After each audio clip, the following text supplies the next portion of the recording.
देखिए, मुक्त मूलक प्रतिस्थापन अभिक्रिया हम सबसे पहले स्टडी करेंगे, फ्री रेडिकल सब्स्टिट्यूशन रिएक्शंस जिसको अंग्रेजी में बोलते हैं। वे प्रतिस्थापन अभिक्रियाएं जिनमें प्रतिस्थापन करने वाला आक्रमणकारी अभिकर्मक केवल मुक्त मूलक होता है, मुक्त मूलक प्रतिस्थापन अभिक्रियाएं कहलाती हैं। इन अभिक्रियाओं की एक खास बात होती है, जो अटैक करता है आक्रमणकारी अभिकर्मक उसी के रूप में निकलने वाला उत्पाद प्राप्त होता है। यह अगर आप समझ लीजिए फ्री रेडिकल अटैकिंग रिएजेंट का काम कर रहा है तो निकलने वाला जो प्रोडक्ट होगा वो भी फ्री रेडिकल की फॉर्म में ही होगा। अब देखिए, इन अभिक्रियाओं में बनने वाली मध्यवर्ती मुक्त मूलक होते हैं तथा निकलने वाला समूह भी मुक्त मूलक होता है। ठीक हो गया। अब इसका जो उदाहरण है एल्केनों का हैलोजनीकरण, नाइट्रीकरण, सल्फोनीकरण इत्यादि, ये सबसे अच्छे इसके उदाहरण माने जाते हैं। अब देखिए इसकी हम क्रियाविधि पढ़ेंगे। क्रियाविधि में क्या है, मुक्त मूलक प्रतिस्थापन अभिक्रिया की क्रियाविधि एक श्रृंखला अभिक्रिया है जो 3 स्टेप में पूर्ण होती है आपकी। सबसे पहले चेन इनिशिएशन स्टेप जिसको आरंभिक पद कहते हैं, चेन प्रोपागेशन स्टेप जिसको हम संचलन पद कहते हैं, फिर चेन टर्मिनेशन स्टेप जिसको हम समापन पद का नाम दे देते हैं। उदाहरण क्या है, ये सबसे अच्छा एग्जाम्पल है, ठीक है ना, यही चलता है इसमें। अब देखिए, सूर्य के प्रकाश की उपस्थिति में मेथेन की क्लोरीन से क्रिया मुक्त मूलक प्रतिस्थापन अभिक्रिया का उदाहरण है। आगे चलते हैं, क्या कहा, CH4 के ऊपर अटैकिंग रिएजेंट के रूप में क्लोरीन फ्री रेडिकल के रूप में आता है तो क्या होगा, हाइड्रोजन यहां से सब्स्टिट्यूट हो जाता है फ्री रेडिकल के रूप में और क्लोरीन फ्री रेडिकल के रूप में जो था वो यहां पर अटैक कर देता है, जुड़ जाता है, तो यानी कि CH3Cl। फिर Cl ने अटैक किया, फिर हाइड्रोजन फ्री रेडिकल के रूप में निकल गया, CH2 रह गए और Cl का एक ऑलरेडी था, एक अब आ गया तो 2, यानी कि 2 हो जाते हैं यहाँ पे। फिर इसके बाद CH2Cl2 के ऊपर जब क्लोरीन फ्री रेडिकल यहाँ पे अटैक करता है तो एक हाइड्रोजन फिर फ्री रेडिकल के रूप में निकल जाएगा और फिर यहाँ पर CHCl के 2 ऑलरेडी थे, 1 अब प्रेजेंट हो गया, 3 हो गए। फिर ऐसे ही यहाँ पे क्लोरीन जब फ्री रेडिकल के रूप में यहाँ पे अटैक करेगा तो यहाँ से प्रोटॉन फिर निकल जाएगा, ये प्रोटॉन नहीं सॉरी हाइड्रोजन फ्री रेडिकल के रूप में निकलेगा और CCl3 पहले से थे और एक अब आ गया CCl4 बन जाएगा, यानी कि कार्बन टेट्राक्लोराइड आपको प्राप्त हो जाता है। अब बात यह है, ये तो हमने डायरेक्ट रिएक्शन पढ़ ली, अब इसको स्टेप टू स्टेप कैसे करेंगे। इस अभिक्रिया की क्रियाविधि इस प्रकार है, कैसे है देखो भाई।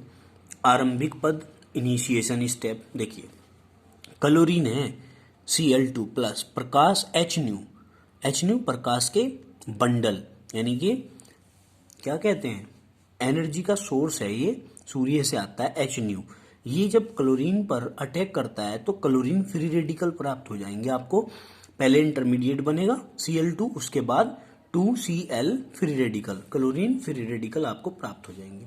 संचलन पद देखिए क्या होता है, chlorine free radical CH4 methane के साथ में अटैक करेगा तो यह क्या करेगा, यहां से हाइड्रोजन जो है एक वो HCl के रूप में निकल गया, यहां बच गया CH3 फ्री रेडिकल। अब CH3 फ्री रेडिकल बच गया प्लस Cl2, ध्यान से देखेंगे Cl2 यानी कि क्लोरीन अटैक कर रहा है फिर से, फिर क्या होगा, एक क्लोरीन फ्री रेडिकल के रूप में CH3 फ्री रेडिकल के साथ अटैच हो जाता है, ये हो गया अटैच, CH3Cl बन गया। अब जो एक Cl बचा था वो फ्री रेडिकल के रूप में आपको फिर से अलग प्राप्त हो गया, ये श्रृंखला संचलन पद। उसके जस्ट बाद आप लोग देखेंगे ये CH3Cl प्राप्त हुआ है, फिर आपने Cl को जो फ्री रेडिकल बना था उसको उठा लिया यहाँ से, यानी कि इसको ज्यों का त्यों उठा लेना है। फिर क्या होगा, हाइड्रोजन इस Cl फ्री रेडिकल के साथ HCl के रूप में निकल गया, यहाँ बचा CH2Cl, ये फ्री रेडिकल के रूप में बचेगा क्योंकि यहाँ से प्रोटॉन निकला है तो कार्बन के ऊपर फ्री रेडिकल आ गया।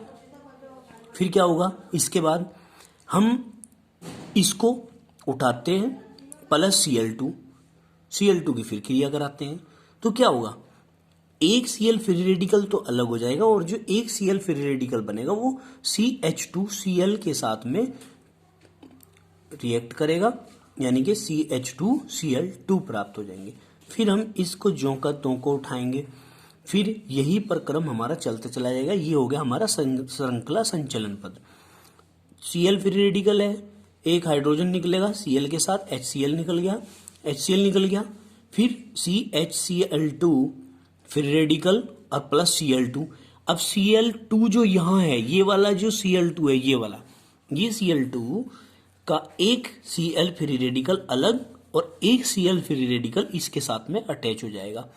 ठीक है, तो यहाँ पर CHCl3 बन जाएगा। फिर हम इसको ज्यों का तो उठाएंगे, फिर उठाएंगे CHCl3 plus Cl free radical.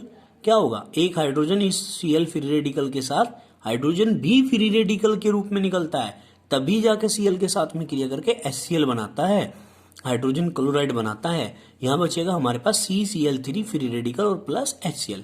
हम क्या करते हैं, CCl3 फ्री रेडिकल को उठाते हैं और फिर Cl2 की क्रिया करते हैं। ठीक है जी, कोई दिक्कत नहीं।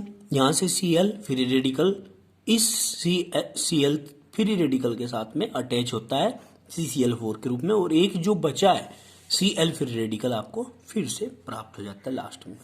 फिर क्या हुआ, समापन पद। अब समापन पद में क्या करेंगे कि हमारे पास लास्ट में आके ये ऑप्शन बचता है कि फ्री रेडिकल कौन कौन से हमें प्राप्त हुए।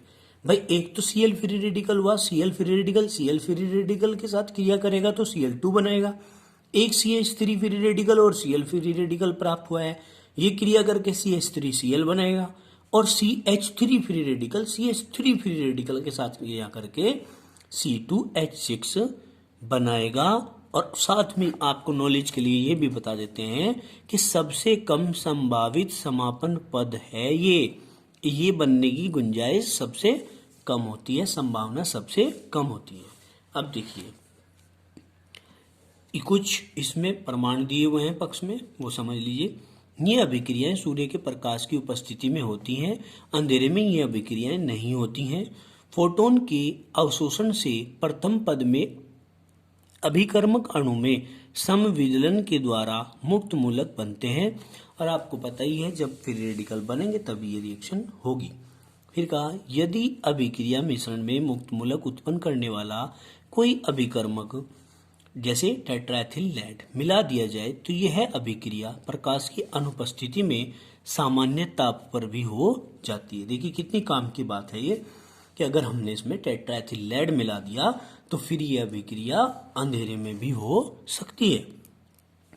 O2 इस अभिक्रिया में मंदक का कार्य करती है, मंदक का काम करती है, क्योंकि मुक्त मूलक O2 के साथ क्रिया करके मेथिल पर मूलक बना लेती है, मेथिल पर मूलक बना लेगी, इसलिए यहाँ पे क्या करती है, मंदक का काम करती है।